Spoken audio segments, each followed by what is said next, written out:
Noon. A very lovely afternoon to you. Welcome. This is Game Plan on 99.7 Joy FM with me, Fentuo, Tahiru Fentuo, as your host, of course. And this show is live and interactive. That's right. On social media, of course. We are streaming on Twitter Spaces. We are on, of course, from now till 3 p.m. digesting the biggest issues from the world of sports. And it's one of those things that, you've been looking forward to it. You've been looking forward to it.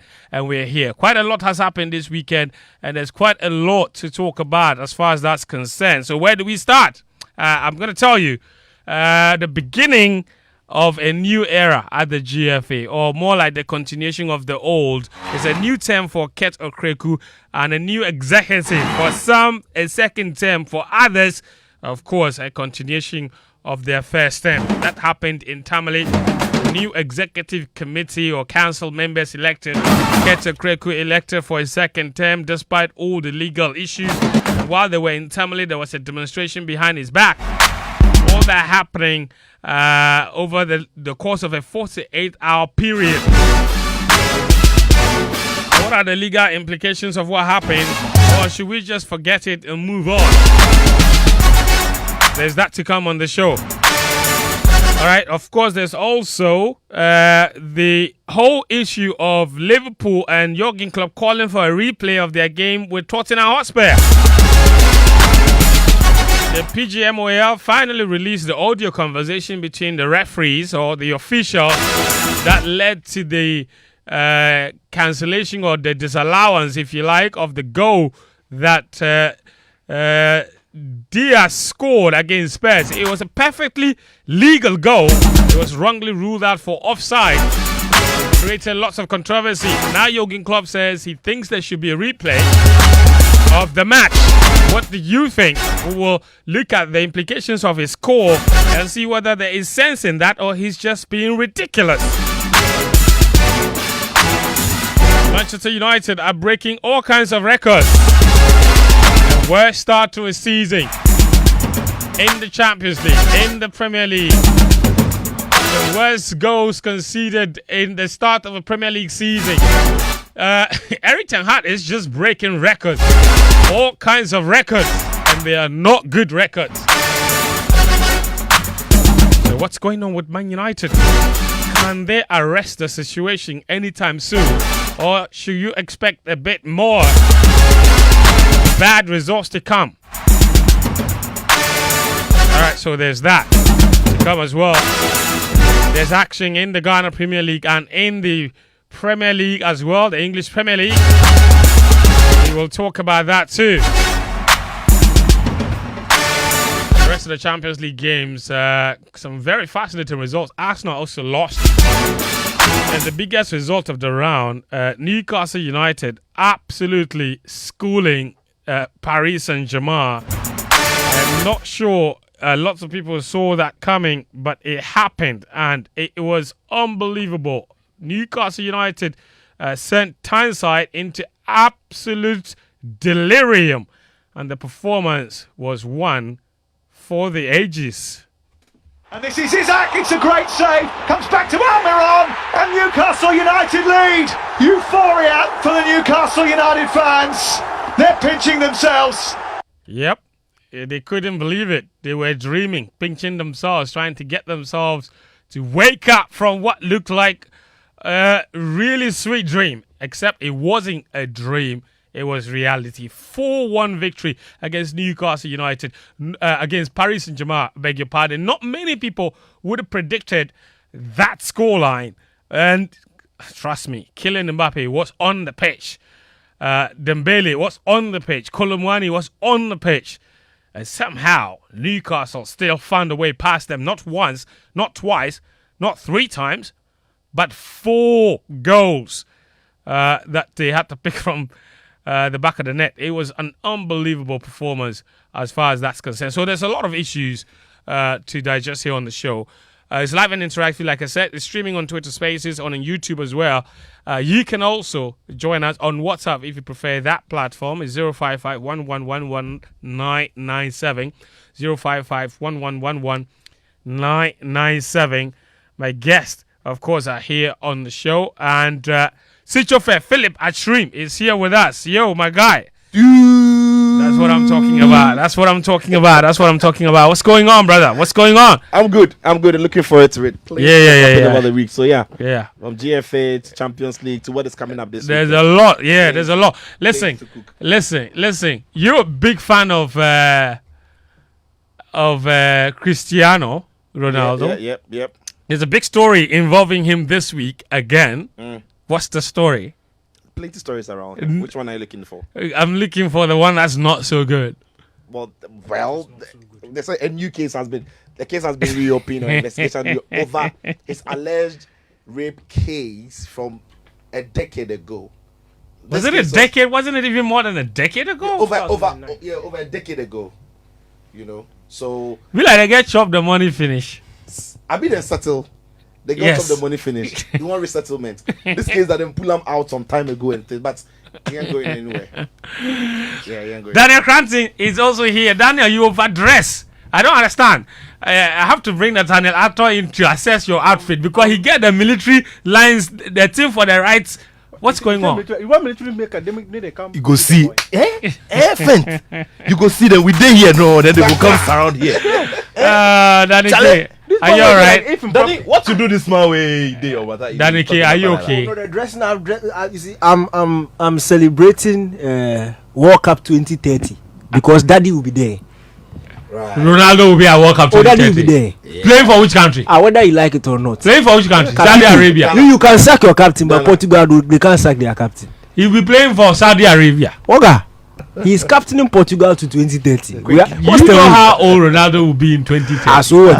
2026 come by. You are looking at the age. You are not looking at the fitness. Yeah, look at the machine. How old would Ronaldo even be in 2026? Only 45. What 2026? Yes. Oh, that would be 41. How old is he now? 38. Only 38. So in 3 years. Yes, 41 quick. And then Ronaldo will play in the US. 45. He's playing with Ronaldo Jr. in the same Portuguese team. I'm telling you, Roger Miller go. Cristiano Jr. will be for 20 years. The time Roger Miller go, this thing chop how much? No, 41 or something. That was something. That was something. It be football. That be 42. Yeah, That was something. Football. I beg, Sicho. Football. Now you ball better for here. I beg you. We are Africans. We have our own way of. That's right. Daniel, welcome to the show. Thank you. Madman. Muftawu Nabila Abdullah is here. Muftawu has been very busy. Very. You know what? Very busy. You, Muftawu, I have a problem with you. Thank you. Problem with me. Chicho, take your problem with you. Let's fight here. See, Nabila has been covering the GFA election. That's all the filler. you see, All the underhand dealings. you see my tweet the last time. Yes. Right now, I reserve a lot of my thoughts for The show. this show, Sports Zone, and Game Plan. And then Chicho Spaces. And Chicho just take. take so that people will look forward to it. You the every feel like that no. You don't listen to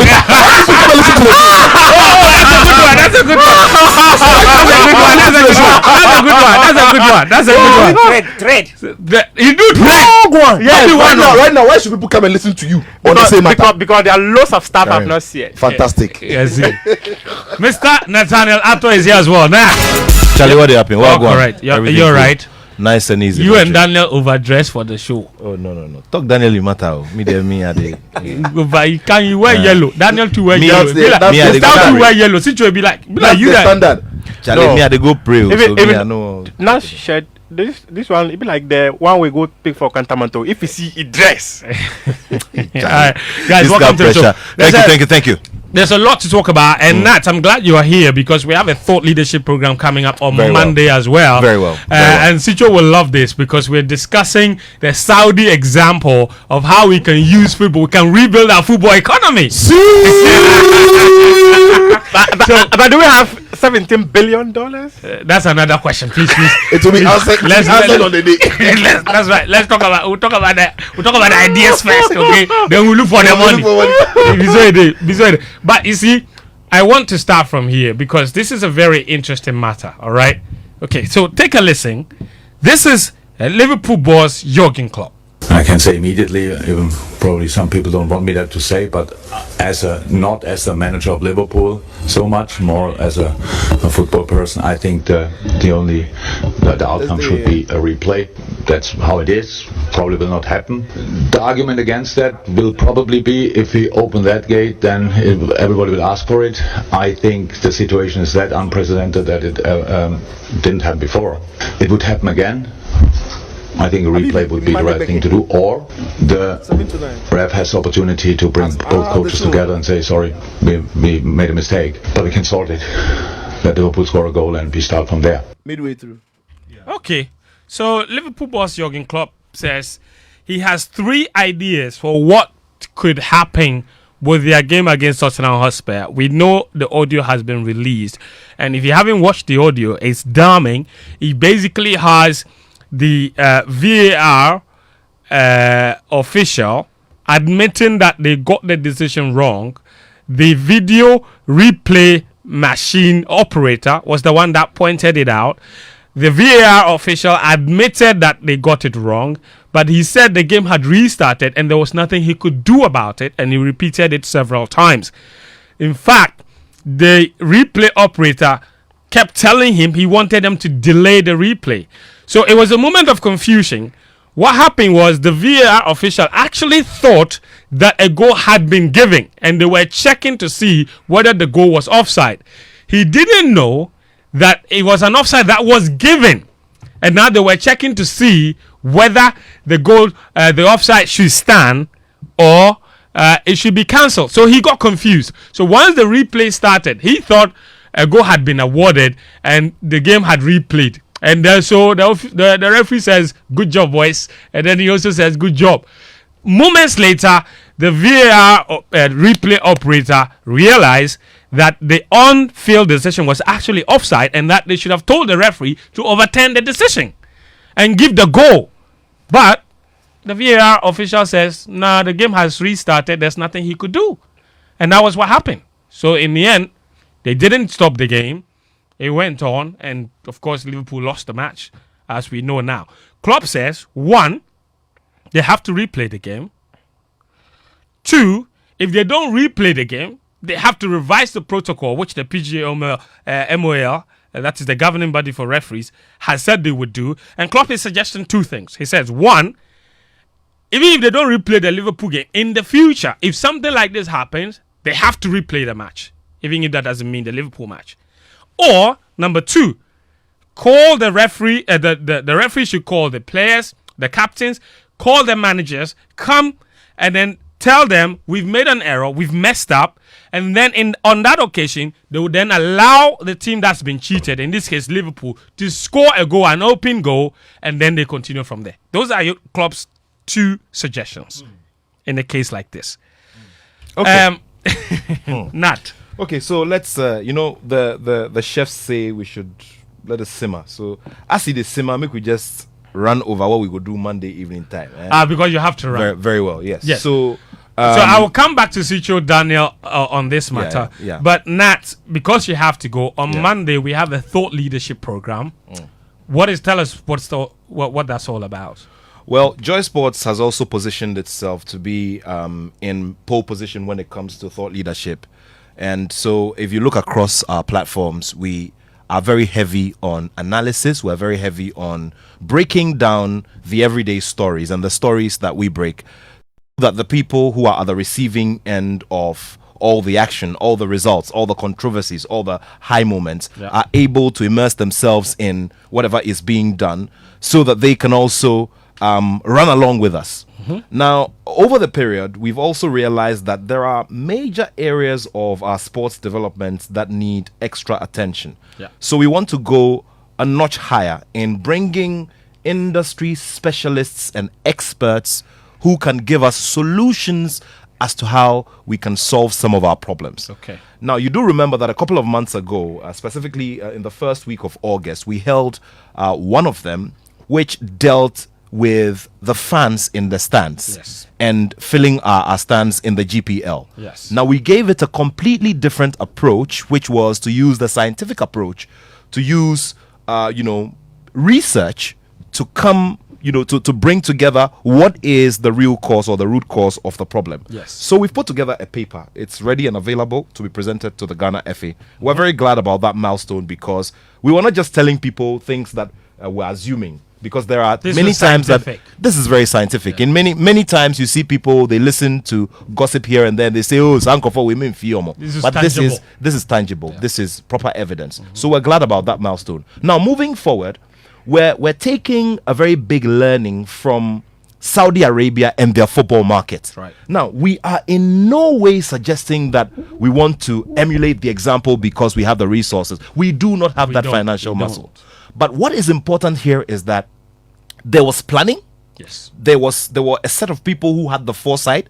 They made projections and they followed the plan and sustained it. And that is what has resulted in getting big names like Cristiano Ronaldo, Sadio Mane, and all the host of others in their league, which is drawing so much in terms of revenue from various angles. So this Monday, from we're arriving at 6 p.m. at the Labadi Beach Hotel. We're bringing industry specialists together. Yeah. Now, Dr. Daniel Macaulay, we all know him as Magdan, but Magdan has an arm of his business where he's focusing very heavily on social responsibility. One of them is the fact that the massive investments are being made in football infrastructure. Yeah. So Dr. Daniel Macaulay of Magdan has two ways in which he's supporting football, which is he has grown 2 community football products and is investing in infrastructure. As we speak, the count of standard AstroTurf pitches is about around 3. There are 2 of them which are still in construction, which will be commissioned soon. And so he comes there to give us the perspective of an investor and what is informing the investor in a market like ours. Away from that as well, we'll speak to Neil Armstrong-Motagbe, who has a wealth of experience when it comes to the marketing communication end of things. Now, he has great experience from training football minds all over the African continent as a FIFA instructor. He has been at the helm of administration of Ghana's oldest existing football club as well, and he's been with the fans as well. So he's coming there with different edges of the sword when it comes to his knowledge. And then also would speak to Professor Robert Hinson, whom we all refer to as Professor Bob Hinson. Yes. Now, in terms of the academia and training minds in the business space or the business development space, this man is an authority. He's a thought leader. He's a thought leader. And so we want him to also bring that perspective of where the investor is placing his mind regarding the kind of foundation we're laying and how ready the investor is or willing the investor is to come and put their money here in our football market. Is it viable? Is it something that you should even think about? Looking at the current structure we have. Ourselves? Exactly my point. Away from that as well, Gary Al Smith, who is one of us, will be Saudi correspondent. We'll also be bringing contributions from the point of view of the fan, the journalists, the people who sit back, watch what is happening aesthetically. The stories that appealing, and what it is that we are also looking for from our end. Yeah, that's a very rich panel. Away from that as well, we have a guest list that is very rich as well, because there are people from the business space, organized, associations, professional associations. All of these people are consumers of the football product. Yeah. And when it works well... Including people from the Saudi embassy. Very well. And these are all people who are, at the receiving end of all of this. And once they are part of it, we know that we're going to have a wonderful conversation. And this is live on both Joy 99.7 FM and Joy News Channel. From 6 p.m. We're all there at Labadi Beach Hotel. We'd like to say a very big thank you to our friends at Labadi Beach Hotel for the massive support. Absolutely. But before I go, coming to the Liverpool matter. Now, we got to this point, last weekend. We looked at the incident, the replays, the reactions, not only from the affected, which is the Liverpool faithful and the Liverpool family, but then you are looking at all of this from the point of view of the human element of our game, which is something that former FIFA president Sepp Blatter always kept talking about. The reason why he was against the introduction of the VAR. Now, we introduce a VAR which is supposed to make our game close to perfect. Yes. Or the definition of the word perfect. Because in the past, we have had very, very regrettable incidents. For instance, the very famous or infamous hand of God incident by the legendary Diego Armando Maradona. Should have been overruled. That goal that denied Ireland a place at the FIFA World Cup because By France. Yes, because Thierry Henry just tapped the ball in. Years later, made a passing comment about it, poked a bit of fun, and said, "Yeah, well, I did it." All of these were supposed to be addressed by the introduction of the VAR. When VAR came, we saw how effective it was. Disruptions in the fluid nature of the game and all of that. That is fine. But then it brought some solutions. There have been incidents in the past. We do know of good old Jurgen Klopp, we all know of Pep Guardiola, who has also had his moments with VAR and his disagreements with VAR and some of the decisions that have been taken. But then we all are reminded of the fact that behind all of those elements of technology are human minds and human hands, and there will be incidents. Now, what I want to look at or focus on is what we in this side of the world, or we in Ghana, who are fighting very hard with our thought leadership, with our whatever, to make sure that we aspire to that greatness and aspire to that big product that the English Premier League has. What are the learnings? That this is going to provide a ground for testing the current laws in England. It is going to provide a ground for testing the current laws, because from the body language of Klopp, you do realize that this is not a matter that will be left to just or will be swept under the carpet that easily. To credit to Liverpool. Yes. Listen, if it wasn't for Liverpool, we probably would have swept this matter under the carpet. Thank you. And you see, it is important for me. I support Jurgen Klopp 300%. I want himself. Yes, I want him to pursue this matter to its end, so that we see how the football ecosystem will respond to it. And you see, the kind of learning that it provides for all of us in all other football markets becomes very key. For a country like us, who haven't even gotten to the stage where we're going to apply the use of VAR across all of our leagues and all of that, it becomes a very big point of learning for us. Very well. Away from that as well, finally, is that, especially for us who are very critical of what we have here, let us all be reminded that even with these incidents and all of that, there is a certain level of tact, if I may put it that way, that is being applied in giving the feedback. So you're saying that we're usually very, very much too hard on our referees. Thank you very much. I think that's where you're going. You're saying that England not too hard, not on our referees, but the system generally and the product which we're trying to grow. Because you see, in England, the unwritten rule is: listen, this is what bloody feeds all of us. Don't get it twisted and go, you make a comment, okay, referee didn't do well, okay, I feel it one, I feel it two, Agbina. In here, coaches can go to the extent of saying blood will flow and things. Or that somebody has gone to collect money. But to be fair, in Liverpool's statement, they did suggest that something untoward had happened. They said what happened compromises the integrity of the game. Which is right. It was a suggestion that... Which is right. Which is right. So it is important that Liverpool fights to the end and we see what happens. So we that could all benefit from the incident. Is what you're saying. So that we could all benefit, and then it could generally make all of us a better lot when it comes to the lovely game of football. Nat, you couldn't have put it any better. Thank you, Nathaniel Arthur, with his thoughts on that. Sitcho, let me come to you. It's a very complicated matter. People have had their opinion. In fact, somebody said, why Liverpool crying so much? Because this has happened so many times. And Liverpool, Jurgen Klopp, and all of the Liverpool legends have always insisted that this is a unique circumstance. How is this unique? Why? I want to understand it. How is it unique? Okay. How is it different from all the other VAR decisions that have been had wrong? I think, Liverpool fans, the Liverpool manager, Liverpool legends shouldn't own the poor decision. Almost every Premier League club has suffered from poor VAR decisions. The extent and the degree of it might be different. And this Liverpool case is peculiar. How so? Yeah, barely have we seen. And you see, the reason why this makes it peculiar is Liverpool have gone on to request for the audio has come as being public, and that's what makes it matter worse. The fact that the referees quickly realized they had made a mistake and they were not bold enough to halt the game and take the most decisive decision in sports, in our sports or in football, was shocking, because the most important thing in the game is football. It's goal scoring. So once they realized accuracy of the decision. Yes. So once they realized that there was a mistake there, they really should have held that in the split second. Because it wasn't long after the ball had been kicked that they realized they could have easily paused it.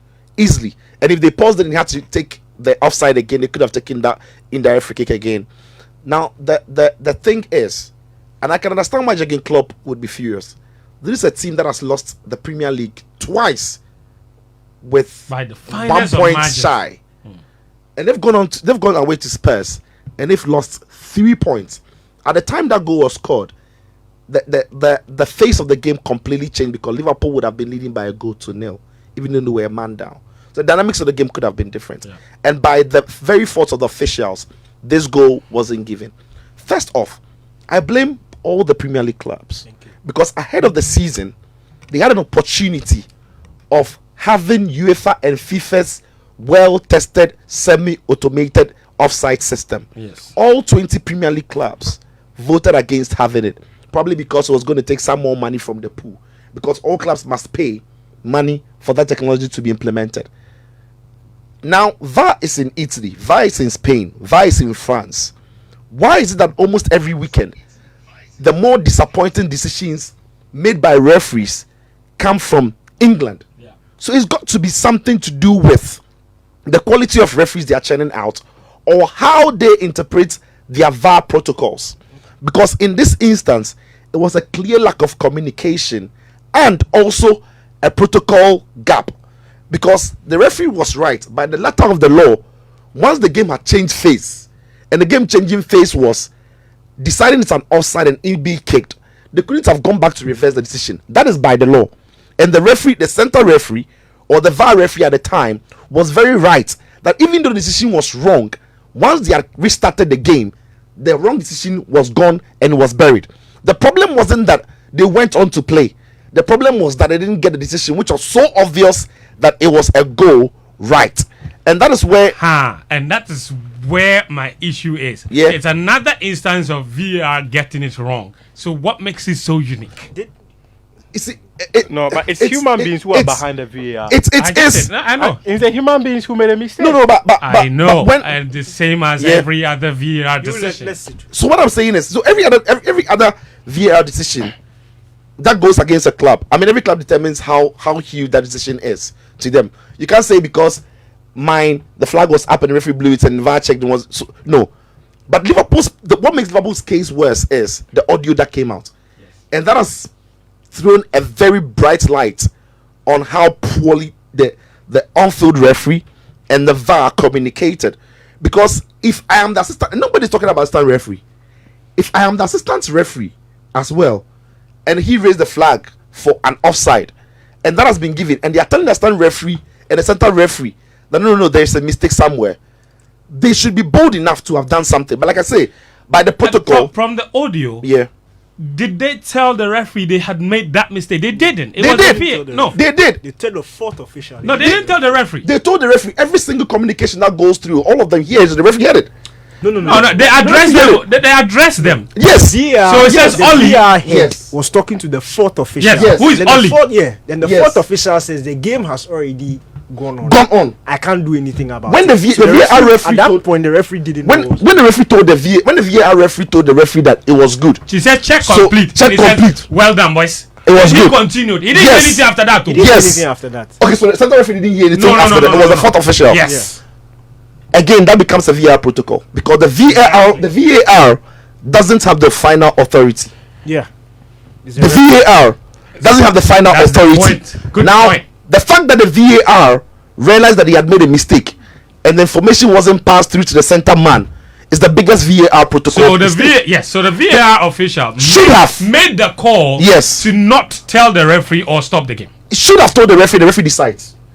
Because it's the referee's call in the end. That is what the VAR is the referee's call supposed in to the end. re-referee Yes, again. it's the referee's call in the end.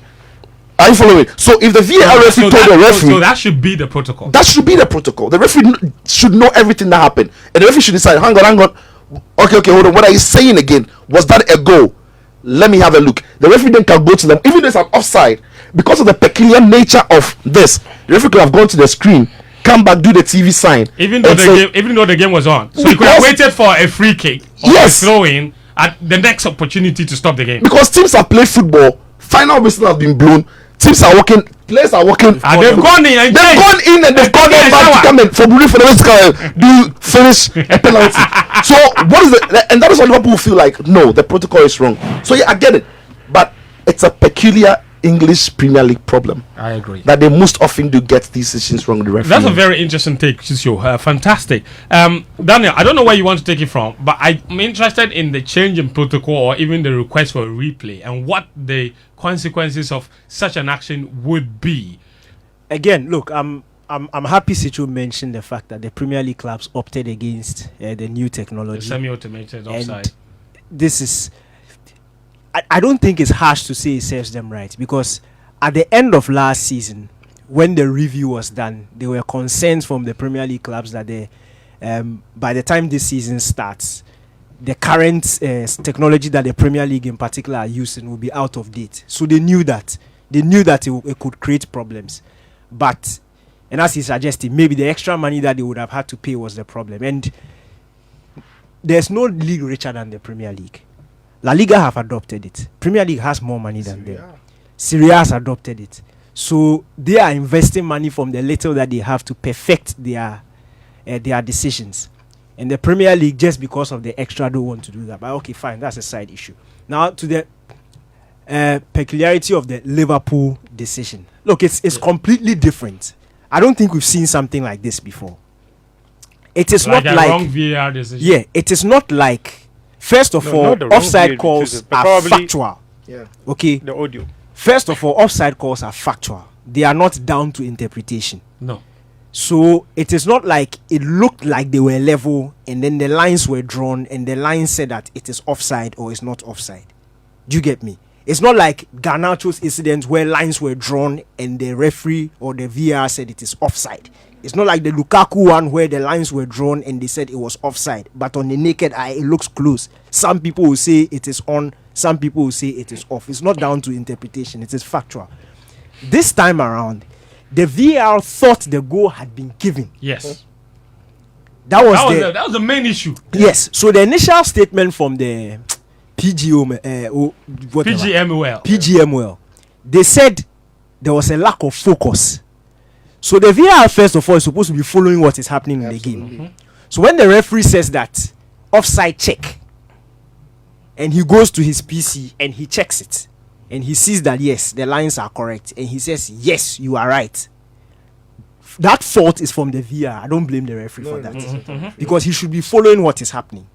Because he thought a goal had been given. He thought the goal had been given. And the referee just wanted to see whether it was offside or not. Whether it was correct. So when they didn't even celebrate it. And then after that happened, and I think that's where the problem is. After that happened, if you look at the time difference between when he gave the okay and when his assistant told him that wait, they were actually asking us to check if it was, because the goal had been ruled out. Yeah. So what we've done is wrong.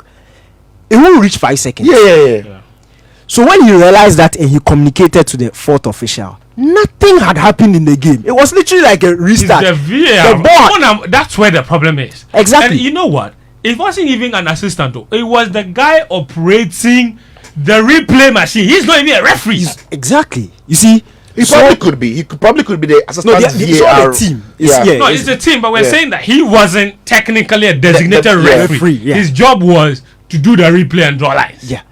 But you see, that's where I lean towards what Sitsofe was saying. Look, at that particular point in time, you shouldn't be talking to the fourth official.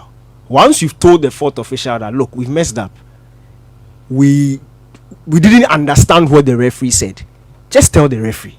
Quick. Just tell him. And when you tell him, whatever happens is now on his neck. If he says he will not restart it, in truth, that's them. What if the protocol is to communicate to the fourth official to get it to the central referee? That's another issue. For this issue, I don't even think there's a protocol for it. It doesn't happen. It doesn't happen. And that is why they were all confused. But you see, telling the fourth official was right, thinking about it, he has no authority of stopping the game. Yes. So the fourth official, when he said he couldn't do anything about it. So there's a lapse point, in protocol. My point is not what should the fourth official. The fourth official is not the referee. He can't stop the game. But once you've told him, and we all know this is a major mess up, tell the referee. Yeah. When you tell the referee, whatever decision he takes, when the audio and everything comes out, we know that the referee knew and he decided that he would not call it. That is different. Now, for the replay thing, forget it. It won't happen. It won't happen. And it is sad. It is sad and it's painful because Sitsofe has gone through the nitty-gritties of it. Look, they've lost the league twice by 1 point. One of it by centimeter. The one they lost the goal. John Stones. Yes. Look, By it is painful. But as for the replay, it won't happen. But this is a huge lesson too. And I'm not going to put it on the doorstep of just the Premier League referees and the VAR. The teams also. When you have an opportunity to change something, it doesn't necessarily matter. And you see, I'll say this thing because we've seen the dishonesty across board. First game of the season, Onana jumps and punches somebody's face. They asked Ten Hag and he says he didn't see anything wrong with it. Then 2 games later, he goes to face Tottenham Hotspur. The ball hits Romero's hand and now he's complaining. If you are honest and you sit in a meeting and you know that, look, this thing, sometimes it benefits me, sometimes it benefits you. But the bottom line is, it's wrong. The general referee is not good. If we can change it, let us change it. Don't keep it and hope that it will go for you or sometimes it will go against your opposition. And that's where my problem is. They had an opportunity. And you see, it's serious to the point that they voted against it to the point that it wasn't even part of the agenda when they were like it's not like they went to it's not like when they said no. So it wasn't up for discussion. It wasn't up for All 20 discussion. said no. So they bring a group of what are we going to discuss when we go to our Congress or whatever. Board. Or then they cleared that issue before they even went to the. So it wasn't even part of the agenda to discuss. And that is serious. Because we saw the effectiveness and the speed with which the new technology or how it worked, well it worked at the World Cup. We saw how good it was. So, Charlie, it is painful. The replay, it won't happen. But again, fact of the matter is that for opposition fans who are jumping on this thing that has happened to all of us, this thing hasn't happened to anybody before. It is a very different situation. It is very, very, very different. So I understand why. How different is it that you've scored a goal, a genuine goal, and they'll tell you it's not a genuine goal? It's an offside. Every club has benefited. No club has. Then he started by saying that offside is a fact. It's a fact. It's either off or not. Since VAR came, not many clubs can actually say that we scored a goal. They've scored genuine goals, which were not offside. They'll just draw the line and say someone. You can. I'm saying that is not factual. That is not factual. But the fact of the matter is, not many clubs can say that they scored goals that VAR has ruled off. In this case, the referees in the VAR room are confirming that they make the wrong call seconds after the game had restarted. It's a different case. One of the things about football is a human factor. In as much as you are using systems to detect stuff for you, a loss in concentration can lead to many things. In this instance, it was probably a loss in concentration or communication gap. Which shouldn't be happening. Why shouldn't it happen? Because multiple people in a human society, you can have millions of people and a mistake will go through all of you. The last Sitsofe made the last point which before. is what has happened. That's why they are insisting on making changes. Look, Sitsofe made a point before he came. He said, why is it that this thing happens almost every time there's a major VAR issue? It is always a Premier League. It's the way they interpret it. In fact, when you go to the Premier League rules of interpreting VAR, they say clear and obvious error. Yeah. Now, the definition of that thing, do you know what it means? For example, the Havertz penalty incident against Man U. When they asked the referee to explain what he saw, he says Casemiro and Wan-Bissaka came across Havertz and there was contact. That is what he saw. When they look at the replay and in that action they are coming across him, there was no contact. They don't look for if there was contact after. Once the referee is right with what he saw, that's it. That's a clear and obvious. That's clear and obvious interpretation. So if Casemiro used his elbow to punch Havertz when he was coming down, once the referee didn't see that, they have no authority to go and check that. You get it? If he says, I think I saw his elbow, and they check, okay, you are right, you saw his elbow. If you want to come and look at it again, come and look at it. In the other leagues, it is to correct mistakes. So if you didn't see it in Italy, if I put my leg across and you choke me and I fall down and the VAR sees that you chalked me and I fell, and they ask the referee, Boga, did you see that the guy chalked? He said, I didn't see anything. Boga, he has chalked him. Come and look. You come and look. That is true. That is true. That's how they do it. So the protocols are different. Yes. So somebody was making this. If it is different, they've gone their way. Look, I've forgotten the podcast I listened to, but he said the Premier Leagues, the way they implement their VAR, it is to protect the referees. Yeah. To like rubber stamp the referee's decision on the pitch. And that's why what's the percentage for referees going to the screen? Than all the other leagues. Fentuo, Because what you isn't see that the correct main by reason force. why they've said the VAR will not re-referee the game? VAR doesn't re-referee the game. The point then is Because they are protecting their referees. They want the decisions of their referees to be final. not necessarily. No, No, not the referee necessarily, decision is sir. final. If the referee is called to the screen, the referee still says, "All right, I think this it's still a pen. Yes, yes. It's not a pen." Yeah. But when VAR is not is not actually giving the referee the second look, the second option, the second opinion, like we see in other leagues. Yeah. The referee's first view with the referee's explanation could be said to be right, Yeah. which is not necessarily the case. So it's not really refereeing the No. VAR is not telling the referee to go and give a penalty. VAR is telling the referee to have a second look a at it. second look at it. Yes. Why is it that in England they almost this weekend will have a VAR incident? Muftawu, just for the benefit of listeners, don't get it confused, because I've asked that question many times. How is this mistake different from all the other VAR mistakes? And it's important for you to understand why. And I just asked the question because I was looking for a very clear explanation. And let me just clarify again. It is not that the referees made a wrong decision. They made the right decision. They just made the right decision on the wrong incident. This is what happened, basically. So a goal is ruled offside. They're supposed to check whether it's indeed offside. They check and they realize that it is not offside. Then they get it confused, thinking that in fact a goal had been given and their job was to check whether it was offside. That's what happened, and that is completely different. So they actually did make the right decision. They checked and they realized he wasn't offside, but they were to check and confirm to the referee that indeed he wasn't offside because an offside was given. But they checked to confirm that he wasn't offside, thinking that indeed a goal had been given, and that was where the confusion was, and it's never happened before.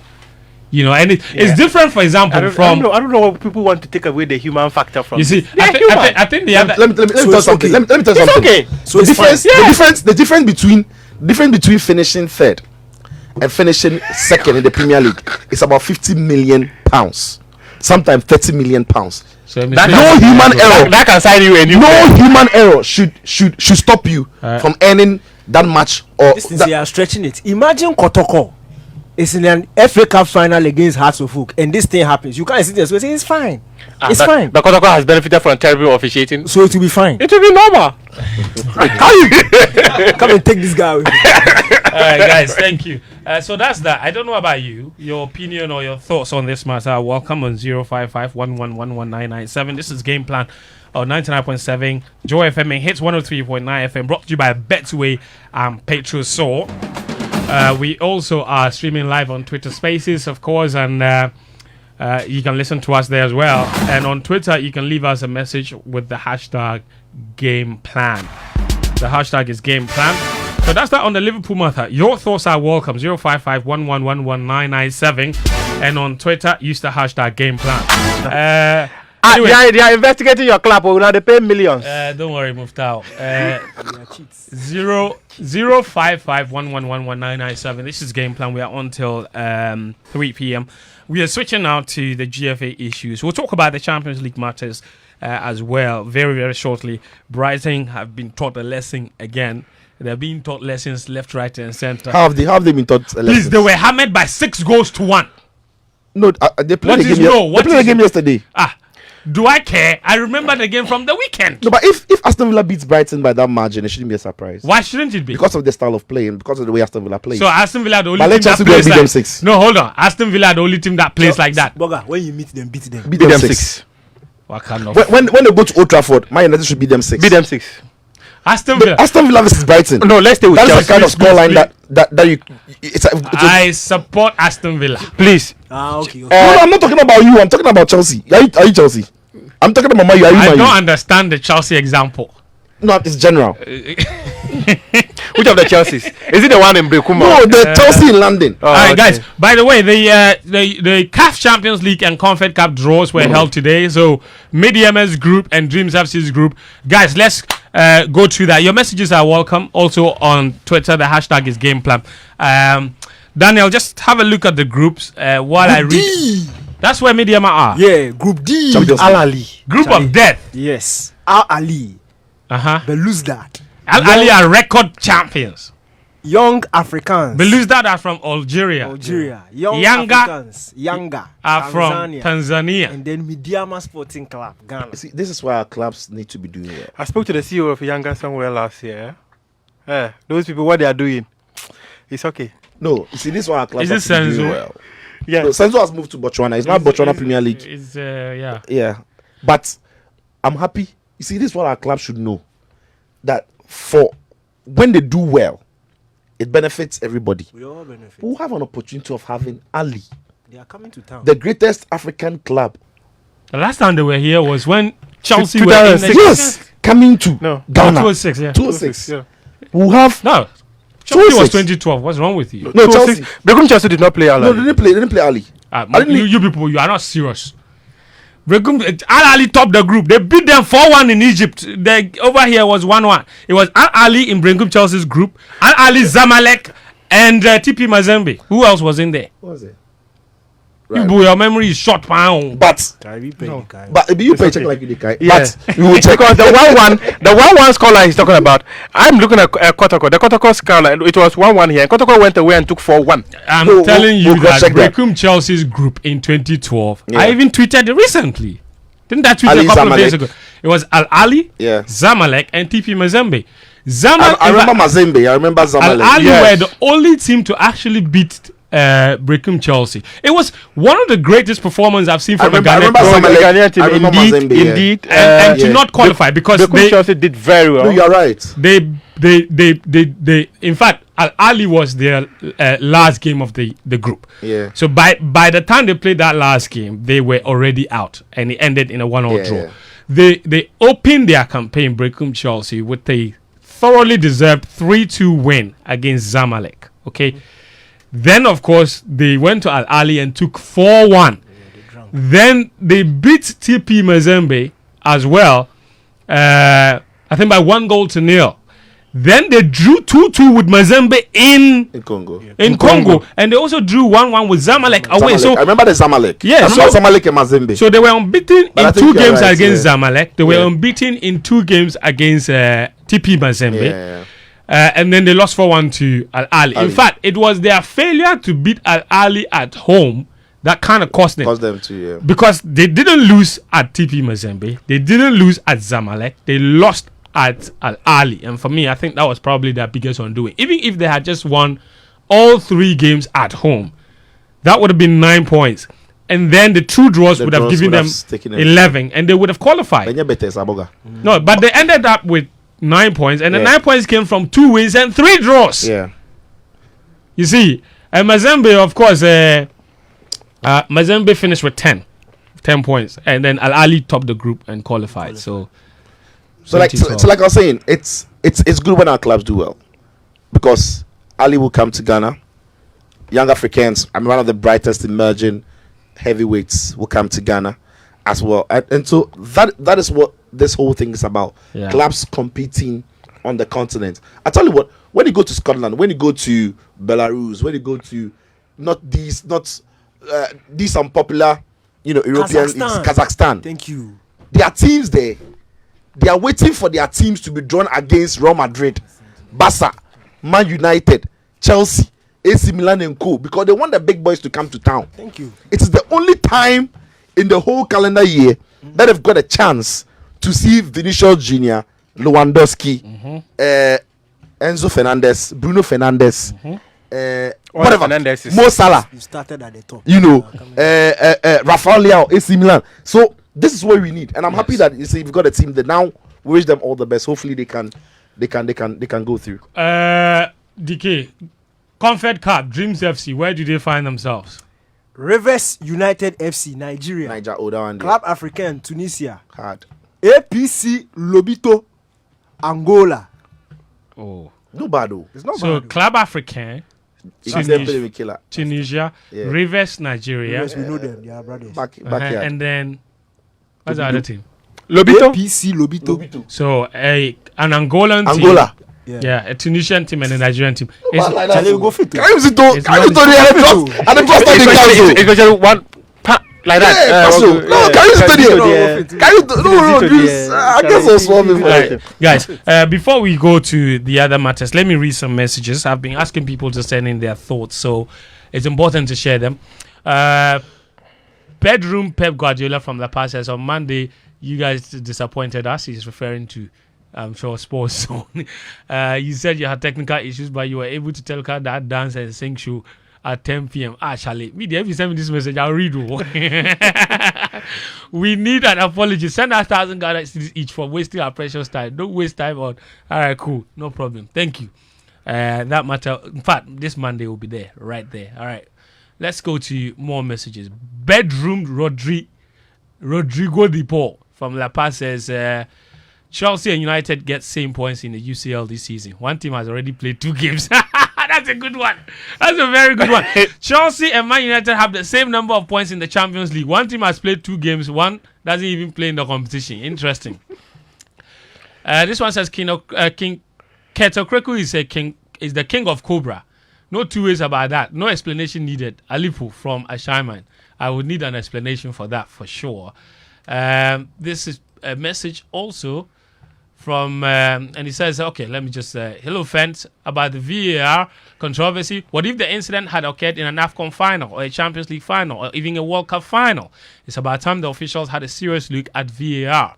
That is Stanley in Achimota. That's very It's only interesting. happening if it's an English VAR. I know, right? Kelly Ozil in Accra says, at the World Cup in Qatar, why didn't the referee check the screen when Salisu brought down Cristiano Ronaldo in Portugal's win over the Black Stars? Because VAR confirmed it was a pen as the referee had agreed, so you didn't have to go and check. He's Simple. saying that he, from his subjective view, it wasn't. And he would have trusted it if the referee had gone to see it. Let's not It was a take, penalty. We all let's disagree not because we are take that Ghanaian. away The from following him. day, we It was a realized quick that pen. it was a quick one. Girls Prefect from Koforidua, he said that's his name or her name. I don't know. He says Jurgen Klopp should stop crying over spilt milk. What is done is done, and I don't agree that this is any different from all other mistakes we've seen in football. The only difference is that they decided to release the audio for this one. It's human error, and the only punishment is that the VAR referee should be sacked. In fact, they have been suspended already. Hi, fans. Referees are made to be gods, and when they speak, nothing else. Players try drawing the attention of officials, and they seem not to listen. They should pay the price. To whom much is given, much is expected. Period. Replay is the way to go. Raul Clothings in Adidome, he sent in that message. I've got more messages here. This one says, sorry, Klopp.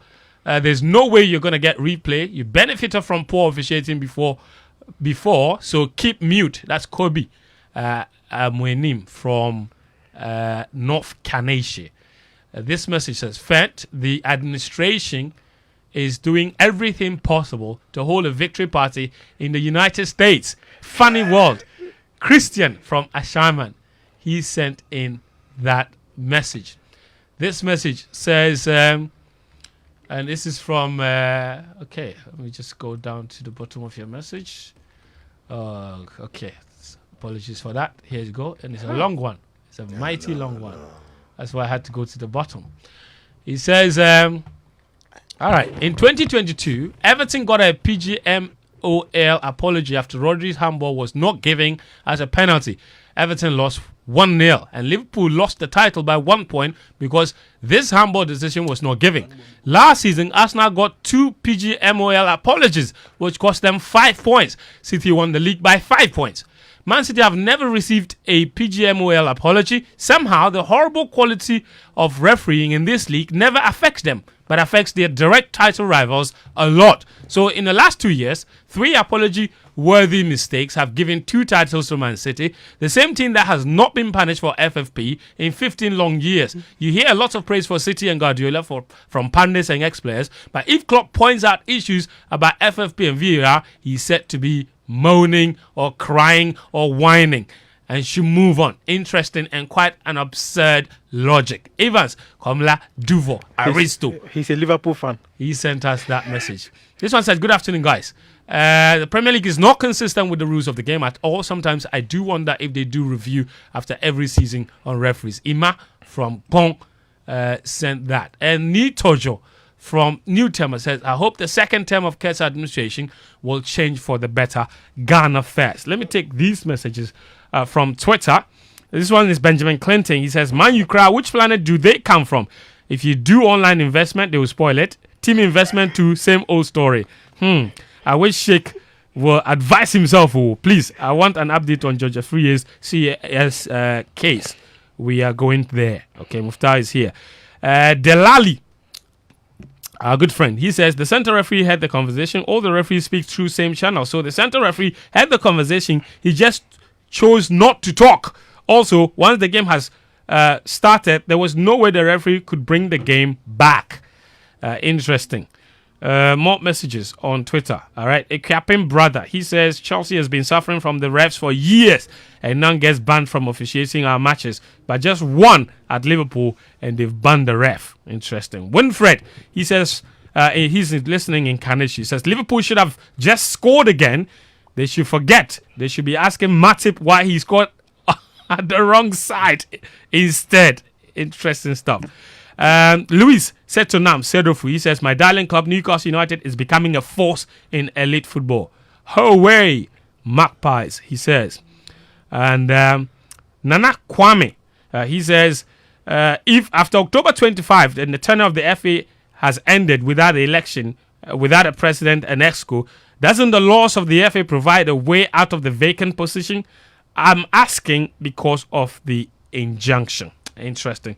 We'll get to a few more of your messages a little later. But time now to switch our attention to a very important matter. Of course, that took place in Tamale, which was where the GFA elections were held. Of course, ESCO members were elected. Kurt Okraku was confirmed for a second term. There are 2 applications for injunction on the elections currently. Of course, 3 of them. What's the third one? From The third one was left directly on the president and executive council members. From who? From King Faisal. King Faisal and George. That's 2. No. What's the third one? King Faisal had one on the elections committee, stopping the process. Yes. That is on the Ghana Football Association. Yes. They did another one specifically for the president and his executive council. So there are 2 injunctions from King Faisal. King Faisal, yeah. Oh, okay, then Georgia Free. And Georgia Free. So 3. Interesting. And already I have seen a document making round that King Faisal, through their lawyer or the court, has cited the FA for contempt already. What's that about? Was there a hearing, a contempt hearing? How can they be? No, there cannot be a contempt hearing. The thing is that if you want to maintain the status quo, you want everything to stay as it is. You've gone to the court. You've brought your matter to the court. But the person or the defendant goes ahead to organize his event that you are trying to stop. You can't just go to the court and tell them that you want the court to cite them for contempt of court because they've not heeded to the request that I've made. That's if they were served an injunction. They were duly served. No, I'm saying based on your explanation. Yes. I mean, that is if you are served. If you are served. Okay. And if they were served, and then King Faisal have got every right. And in fact, as we speak, I remember yesterday, I was on the phone with Samson Ladi Ayenini, and I also spoke to the lawyer of Georgia Free Plus, another lawyer who was part of the drafting of the GFA statutes, the previous statutes, just to have a clear understanding of all these things. And I remember Samson Ladia telling me that if indeed the Ghana Football Association were properly served by the plaintiffs and they decided to go ahead and organize the elections, their fate is dependent on the person who has taken the matter to the court. If the person says that I want the court to cite them for contempt, it means that criminal issues are coming up. But if they can get a person to take the matter out of court so that they will not be cited for contempt of court, then they are free to go. And if King Faisal has gone ahead to cite them for contempt of court, then we have a huge matter on our hands right now. And of course, the whole issue of contempt, the whole issue of contempt is also dependent, of course, on whether the action of the defendants has embarrassed the court. So, for example, the King Faisal and George Free have gone to court. A judge, they've gone to apply for injunction. Now they've come to give the application to the GFA. They've served them. That's what it means. You've seen that they have applied for an injunction on the process. They have served you. They have notified you that we have gone to court to apply for an injunction on the process you are about to conduct. Here's the evidence.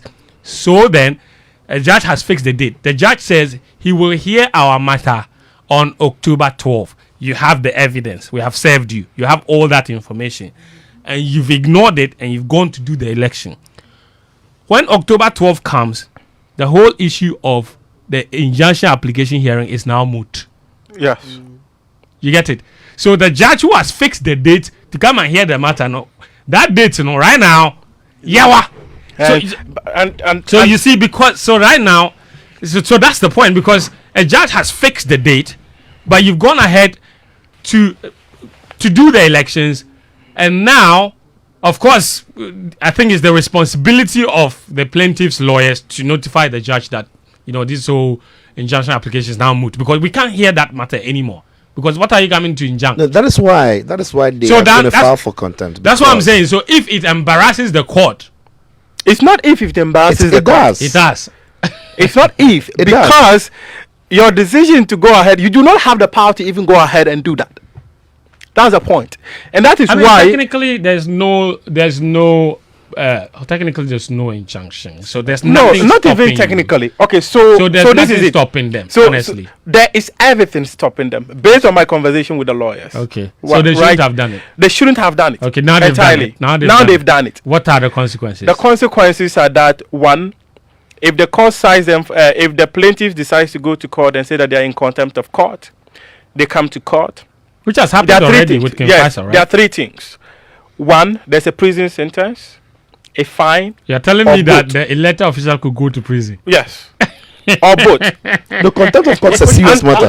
No, there's criminal and civil contempt. Those are two different things. And in fact, you can go to court. This one is criminal. This one is criminal. Are you a lawyer?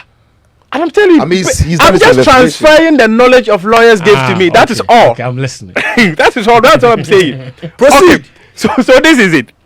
They say that the issue is more of a criminal one. Okay. One, if you knew very well that the court processes could delay your elections, you've got every right to go and apply to the court to hear your matter as early as possible, and the court will do it for you. Okay.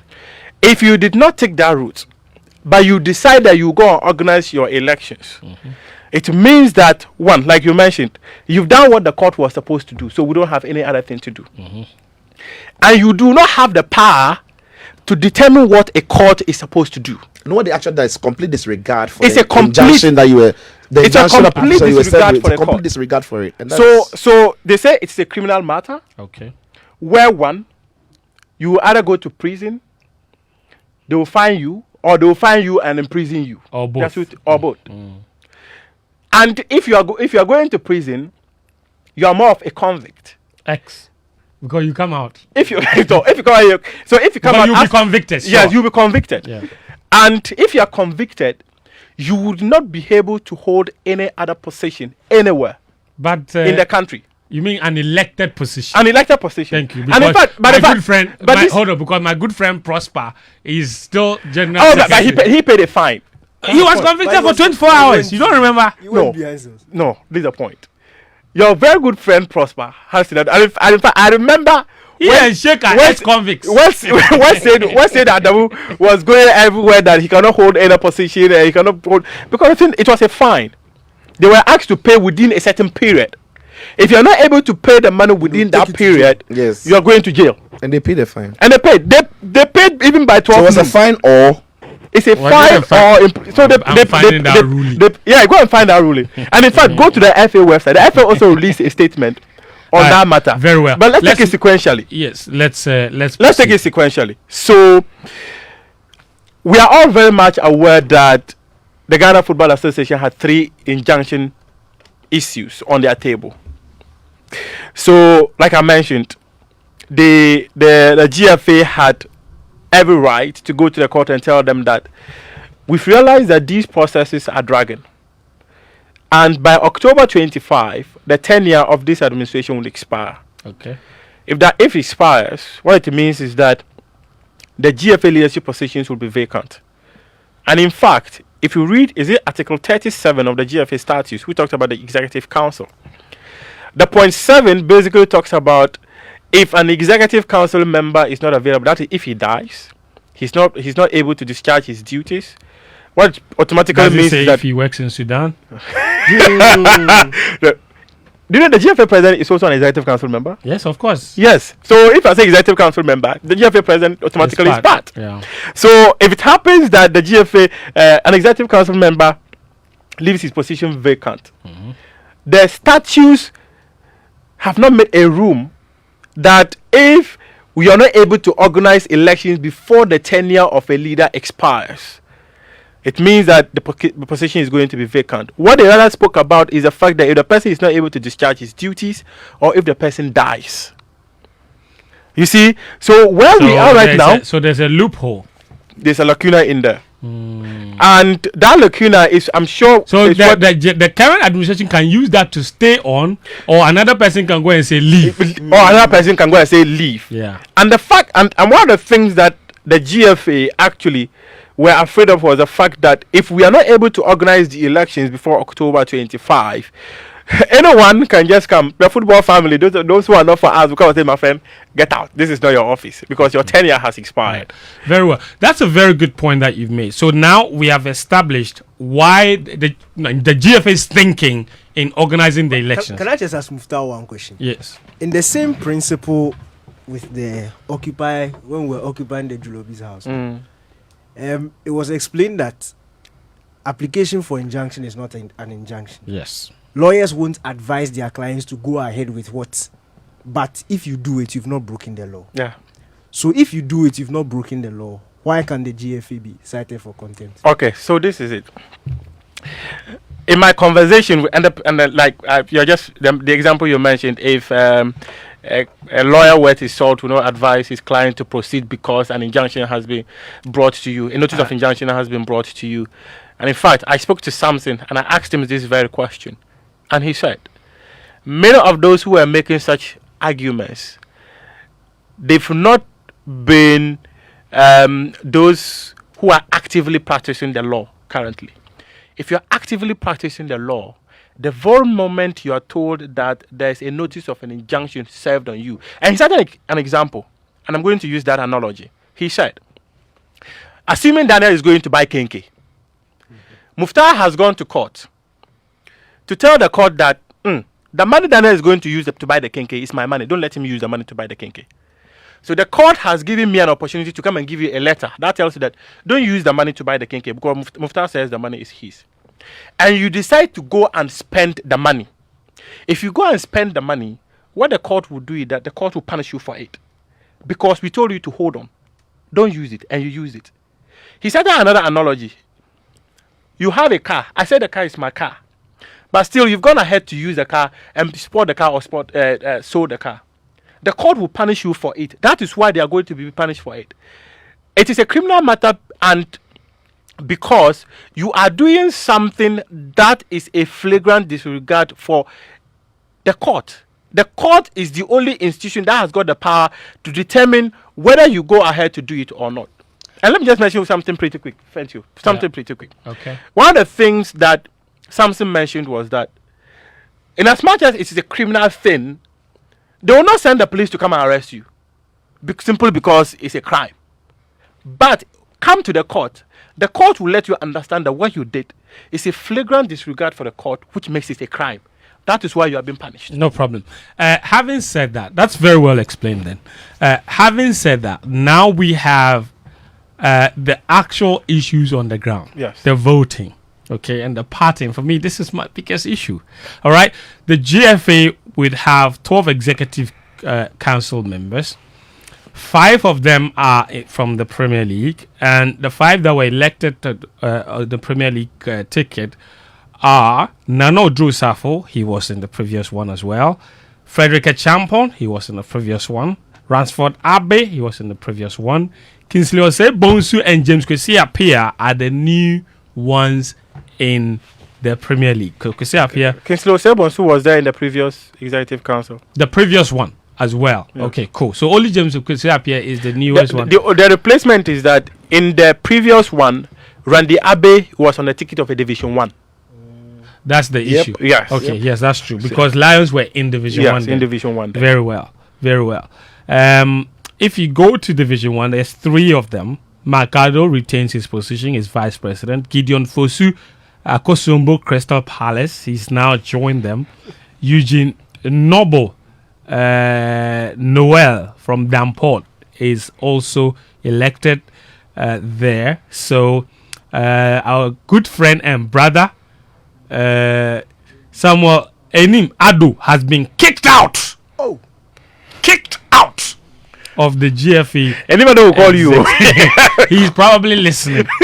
He's the Sammy, you have been kicked out.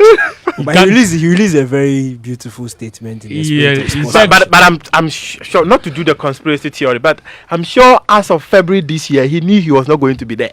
Yeah. In fact, even last year. Frederick Achampon was on the ticket of Dreams FC. Now, Ashko. Now he's in the ESCO on the ticket of Dreams FC. Now, the biggest talking point was the voting pattern for Kurt Okraku, who went unopposed following the disqualification of George Afriye. It was up to the 120 Congress members to confirm him or reject him.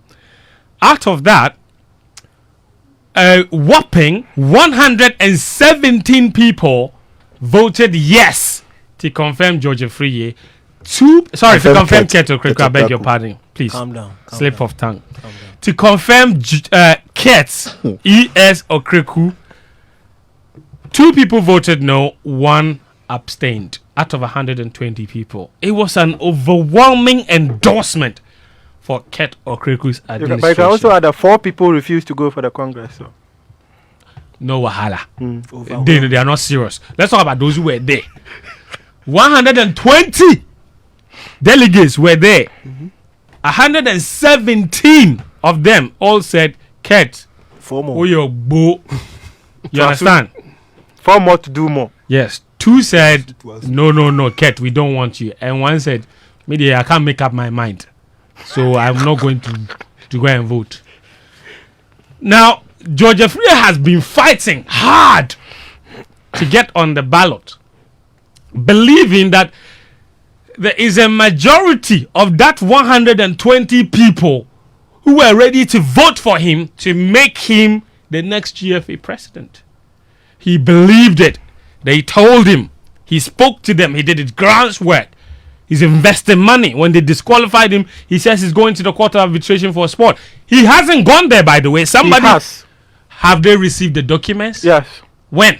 I got an email from Cars yesterday confirming it. How long did it take to get there? Fine, doesn't matter. No, he It is started there. last week Friday. No it was prob- sent by DHL. So. No problem. So he has filed at the court of arbitration for sport and paid tens of thousands of euros for that. You pay €1,000 to file. When you go for the hearing, you pay more. Oh, the money. hearing, know you it. pay up to 60,000. Thank you very much. He's spending money there. He's gone to court. He's hired a lawyer, Saka Numbo. He's talking everywhere. He's collecting his retainer. All of this in the belief that there are people in the 120, majority of them, I dare say, who were ready to vote for him. He wasn't on the ballot, of course. The same people who had told him that they were going to vote for him to make him GFA president, they went to the Congress without their candidate. And there was a chance for them to make a decision. and reject Kurt Okraku and say, we don't want you. Instead, we want our candidate. Only 2 people. Two voted no for Kurt. In fact, there could have been 20 no's and Kurt would still have been president. There could have been 50 no's and Kurt would still have been president by a simple majority. Yep. Only 2 people voted no for Kurt. So then my question is, were the people lying to George, or did he have an inflated sense of the support? And how would he be feeling now, knowing how much endorsement Kurt has received? That's one question. The other question is, does it mean that the rest of us are just blowing hot air and that football people actually absolutely are enamored by the achievements of Kurt? Because the numbers don't lie. That was landslide. Well, so the second question, the answer is yes in the first phase of the question, and maybe not in the second phase. The first phase of the question being that are those of us on the outside just on the outside, and those in there overwhelmingly backing Kurt? Those of us on the outside, like I've said it, I've always said it. Football uses your emotions and your affection for it to thrive. But well, truly, you are not important when it comes to decision making. So that one, everybody listening, just know it. It is a fact. I know Kurt Okraku will sit here and say that what Sitsofe is saying is a lie. With the GFA school members, Achi, Dr. Randy Abe, all the team owners, they will tell you that, oh, what Sitsofe says is a lie. But take it from me, you are not important when it comes to making football decisions. It is not only the GFA, at CAF, at FIFA, at the Brazilian FA, at Morocco, like you, the fan who is not a football politician, you are not important when it comes to making decisions in football. That one is a fact. But when they have their mic, they will tell you what I'm saying is not true. The second question, the second part is, you see, when you are in that football political ecosystem, you need to be tactful and intelligent. Yeah. The fact that there's no Georgia Free on that ballot paper means that you have to be reasonable enough to know how you play your politics, whether you like Kurt or you don't like him. If there was Georgia Free, the behavior could have been different, because you can back him with a group of people knowing that it be do or die. We go with him and we fail, or we go with Kurt and he stays, so we go with him and we succeed and we know what we get. But when Georgia Free is not there and there's only Kurt on the ballot paper, whom you've been with in the last 4-5 years, you don't want to be the one or the group of people putting the nose there when really there isn't an option. So it's either Kurt, it's either George or Kurt. Mind you, though, it was a secret ballot. Oh, it's not secret like that, Moga. Moga, it's a Secret in language. No, let's Sitsofe finish his point. I'm just saying that it's a secret ballot. So if I vote no, do you know the 2 who voted no? No. Nobody will know. Who told you no one will know? No, I'm just asking you, Muftawu. Who were the 2 people who voted no? No, if I were at Congress, I would have known. No, but I'm telling you. Is it magic or what? It's not magic. The 2019 elections, how was I able to tell the votes of the people? Because I knew those who were going to vote. The ballot paper. So the ballot paper. The ballot paper. Yes. Have you seen the ballot paper? Yes. If I'm giving you a ballot paper to go and vote, and I I fold it, and I've just put in a green pen on somewhere to know that is Fentuo's paper. You already know. So you will use. Hold on. So you will use. If I'm the electoral commissioner, will you use 100? Okay. Will you use 120 different colors? I can use different signs on the papers. You will know. That's Are you suggesting that's what happened? I'm not saying that's what happened. No, I'm saying that if I'm the electoral commissioner, I'm the supervisor of the election, and only 120 people, I want to know where every vote went, and I can't tell it. I'm not serious. So you're saying that I'm not interested. Fair enough. You don't believe in the secrecy of the ballot. I honestly don't believe it. Okay. I don't believe the FA. That's fine. I don't believe the football people. That is fine. That's how football is this way. So just make. So what I'm saying. Finish your point. Yes. What I'm saying is, for those who have voted for Kurt, it doesn't necessarily mean that all the 117 people were with him. Yeah. You have to be politically sensible, because the person you are backing only be punished. What is the point of the person is not there? So it is either you go with the flow because they've also seen that there are rumors that if you're not part of the group, your team might as well be relegated. Your team, you won't get some favors. It's these things that they are. But the football people have been the ones who have been saying. I'm not the one saying, they have been saying it. You call them. Alaji Gusa will tell you that his team is relegated. He pays some money, and he asked them to bring the money back. He got the money, but they relegated his team. I didn't say it too. Yeah. He said it. He was part of the Black Stars management committee. He himself said it. Nobody's investigating anything on that matter. So for me, the overwhelming numbers doesn't confirm. You see, then that is why people are saying that this administration knew why George shouldn't have been on that paper. And Seidu is backing your point. He says, Fent, it is Seidu Adamu. He says it's easy to know who voted no or yes by the serial numbers on the ballot paper. It's a non-starter. It's a non-starter. The thing is that is a non-starter. The members within the so you are saying that there was perhaps also an element of, so people were, by Sitso's point, people were also afraid of intimidation and victimization. I say, you see, the point is this: Sitso has laid down every single thing you need to know about the politics. Yeah. Again, the second thing is this: when you are sent to the Congress grounds, they know who you are going to vote for. Yeah, of course. If I send Fentuo, go and vote. We know in 2019 when they were taking votes away from people, we knew where they were letting them to go and vote, and they said they were not going to vote, and they took them off and said you won't vote. You mean they removed them as delegates? Delegates. So if me, club owner, if I say Muftawu, go and vote for Dani, and you, I know I can't trust you. I'll take you out. Then I'll send Karim to go and vote. Lazarus, and the human beings with you. I can trust you. I can send you. You go and do anything. Yeah. You can never be too sure. No, Danny, this is it. It's a small family. Yeah. A family of 124 people that decide who should govern Ghana football. They know each other so well to the extent that if I come and I don't vote for, trust me, by now Kurt knows the two people who do the It's a non-starter. And in fact, when they went for the 2019 elections, all the people who didn't vote for Kurt in the first round, they know all of them. Imagine. It is a simple thing. It's simple. It's a simple family. 24 people. So the politics, like Sitso was saying, you don't want to be the one who is seen as the man who is against the GFA president. And so that's the point, though. It means that people it's an environment where people are not confident to stand on their own. Everybody's true. So that is not a healthy environment. See, everywhere. This is politics. Thank you. On this very phone. Wait, do they victimize all the millions of people who vote against it's FPP? not about victimization. No. If food comes, if money comes and I'm going to share, why would I give it to my enemy first? It's not even the enemy thing, but I just want to say something. Thank you. Okay. Just a quick one. Yeah. And this one, Kurt told me personally. No problem. About people who are not relevant in football. He told me personally. Who are those? That you, the people you think they are not relevant in Ghana football.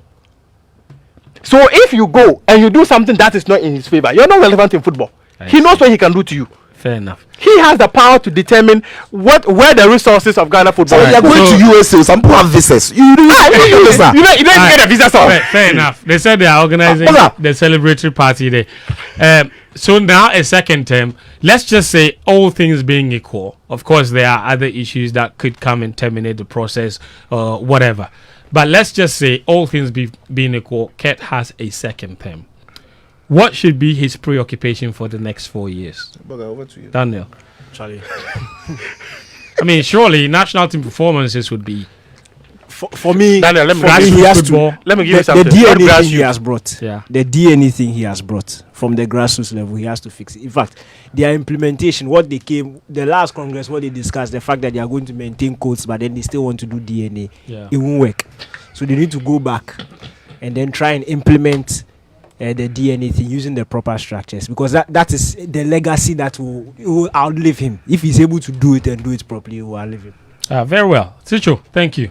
Thank you very much. Oh, I have a Bible verse. I'm listening. I have a Bible verse. Sitso, please open to Matthew 27 verse 24. You have 30 seconds. Thank you. You have 30 seconds. Just a quick one. It says, when Pilate saw that he was getting nowhere, but instead an uproar was starting, he took water and washed his hands in front of the crowd. This one is to Manchester United fans. Now we are fighting each other. Yes. So I've taken water and I've washed my hands Of off. the team. So you're no longer Man United It was fan. not a man, No, not on a the Man United, issues. on the issues. Yes. I've said what I've said. DK. Yeah. What can what there? Now, Thank you. Your opinion doesn't matter. All right, big shouts to my good friend Christopher Nim.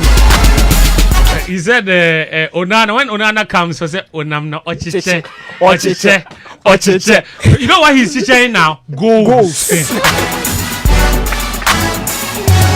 All right, thank you very much, all of you, for tuning in. And this has been another episode of Game Plan on 99.7 Joy FM and Hits 103.9. The show will be available as a podcast on all podcast platforms and on YouTube as well, on the Joy News YouTube channel. My name is Fentuo, Tahiru Fentuo, Sitsofe, Philip, Atsirim, Daniel Koranteng, Muftawu, Nabila, Abdullahi, Nathaniel Atto were part of the show. Karim, Adamu, Sweet Karim on social media, alongside Lawrence Selo, Jojo, of course, also helping in the background. My name is Fentuo, Tahiru Fentuo. Thank you so much to all of our sponsors and to all of you, our listeners, the real VIPs. We are back again next Friday. Until then, take care. Bye-bye.